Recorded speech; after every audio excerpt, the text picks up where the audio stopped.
Well, I feel bad that I didn't focus a little bit more on the body in my previous video.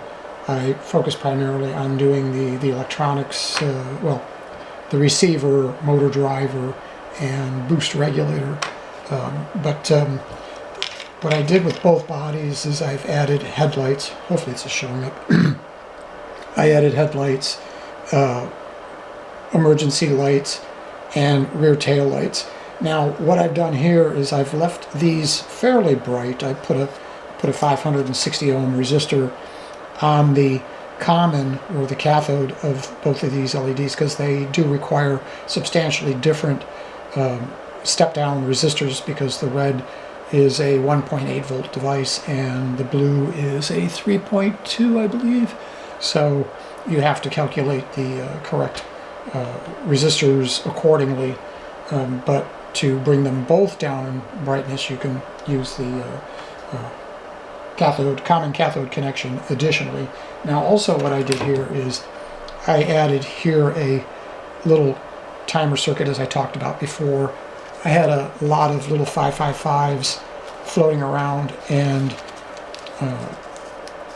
didn't want them just to go to waste, so I decided to make up a bunch of little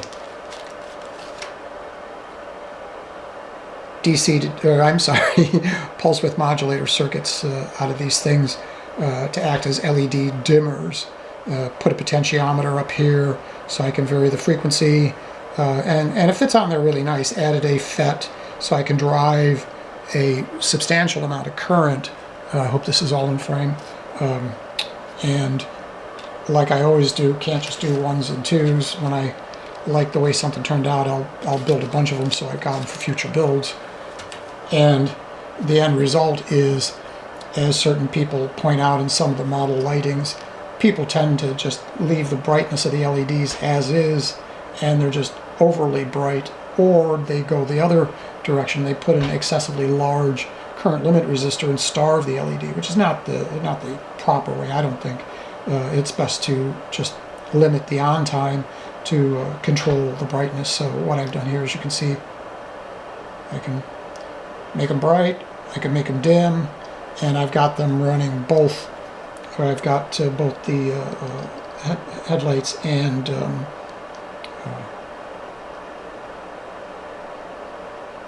tail lights on that circuit, not the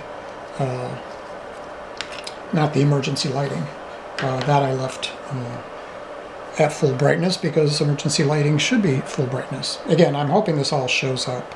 The camera I'm using is not exactly the best, but it's what I've got and it's what I'm going to use, and I hate doing these videos anyway. So now that we've got this little discussion out of the way, let's get to what we're focusing on here.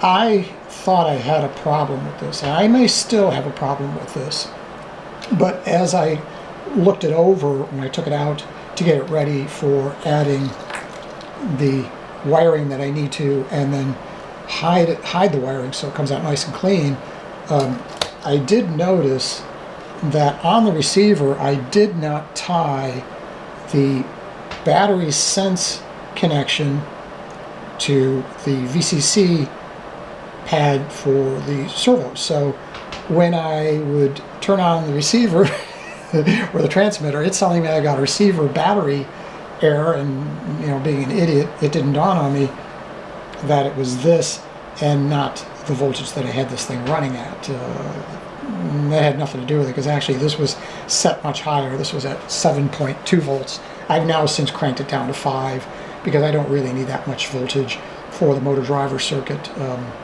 It's happy with anything from, I think, 4.2 up to about 9 volts, and the radio wants to see again about 4.2 to 6.5, so 5 volts just happens to be a happy medium for this and the lighting and everything else that's going to be, which is the servos, added to the trailer.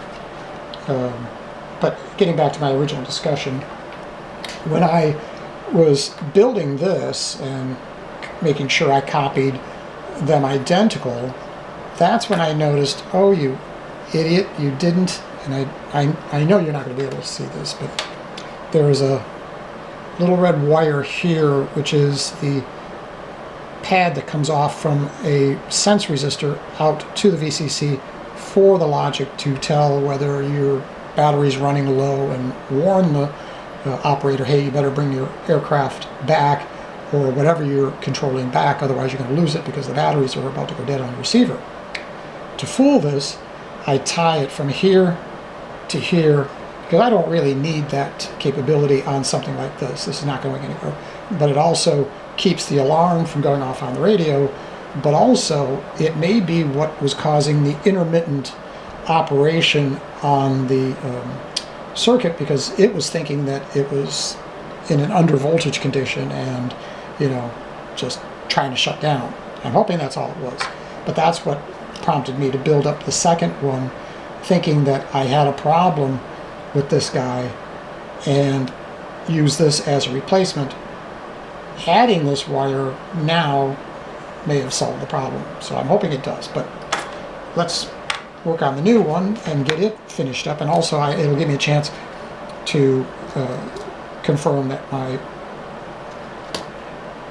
reed switch, which I put down here, will allow me to go into the pairing mode, because as I mentioned before, the original intent was to use this this switch here to flip when I wanted to pair it and then turn it off, but I'm not going to have access since I glued the top cover onto the body.